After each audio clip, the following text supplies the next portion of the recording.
ngasi akhoi na nainagdori basi 11 ga ani masing amaga purinabagi atenba method masigi method asi akhoi competitive exam sing mingoina palabada SSC defense amadi banking na chingba exam sing da yamna kana gadaba method ni masi competitive exam khaki natraga su satra sing na masi khangjan bada yamna kana gadaba method ni 11 into 32 si atenba method ta kamai togani haiba kanda akhoi na hana masi togdringai da haibet masi ki time gi khetna badu haibet dang haram ge akhoi na hana 11 ga 32 ga purina basi kamai na torami 11 into 32 samai torame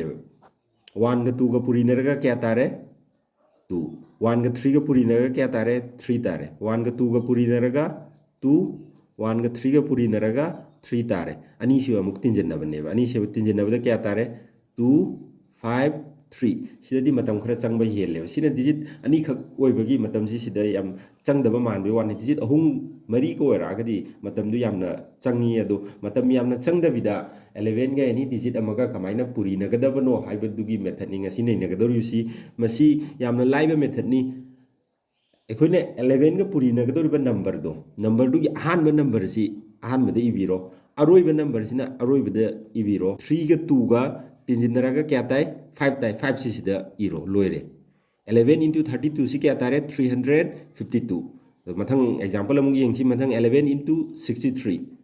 sigi sida ahuba number si karambano ahuba number si 6 aroba number karambano 3 ani si tinjinabda kya tai 6 ka 3 ga tinjinabda 9 se thamaga loire 11 into 63 si kya tare 693 mathang amung yeng si 11 into 47 11 into 47 sida ahuba number si karambano 4 aroba number karambano 7 mark ta si ani si tinjinabda kanda kya tai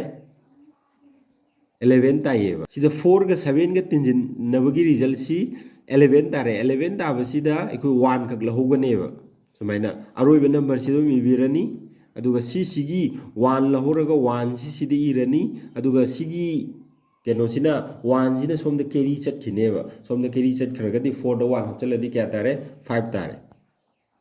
11 into 47 gi result si kya tare 517 tareba mathang gi example amung yeng si ahuba number 9 aroiba number kya 6 ani si tinjinabda kya tare 15 sida loibra loide mathang amung aroiba number si iro sigi 15 sigi aroiba digit si 5 si lahora neba the 1 si somda carry chat kharani 9 da 1 tinjiladi kya tare 10 11 into 90 60 kya tare 1056 aduga mathang among ekoi 3 digit number gi 11 ga 3 digit number ga kamaina tinjin purina gadabno haibudo among yengsi 11 into 321 gi example si lowsi sida ahuba number si irani aduga aroiba number 1 si sida iro marakte space ani thamamo space ani sina sidana kari igani aroiba gi digit ani si 2 ga 1 ga tinjin nabsi kya tai 3 tare 3 si sida iro amuka sigi digit ani si ahuba gi digit ani si 3 ga 2 ga tinjinabda kya tare 5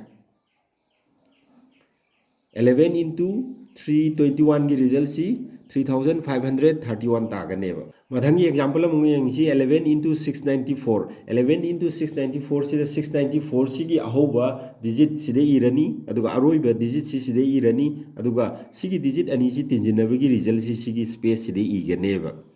9 ga 4 ga tinjinardi kya tare 13 tare aduga 6 ga 9 ga tinjinardi kya tare 15 tare sigi sida step si loi deba mathangi step ang chatkaneba mathangi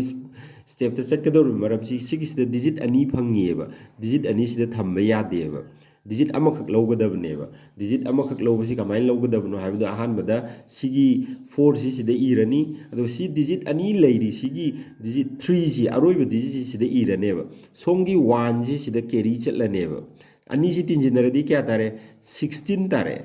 16 sigi 6 si lahoraneba ado 6 lahora sida 6 ire sigi 1 si somda mo carry chatkhraneba 6 plus 1 sidi kya tare 7 tare 7 sidi iganeba 11 into 694 gi result si kya tare 7634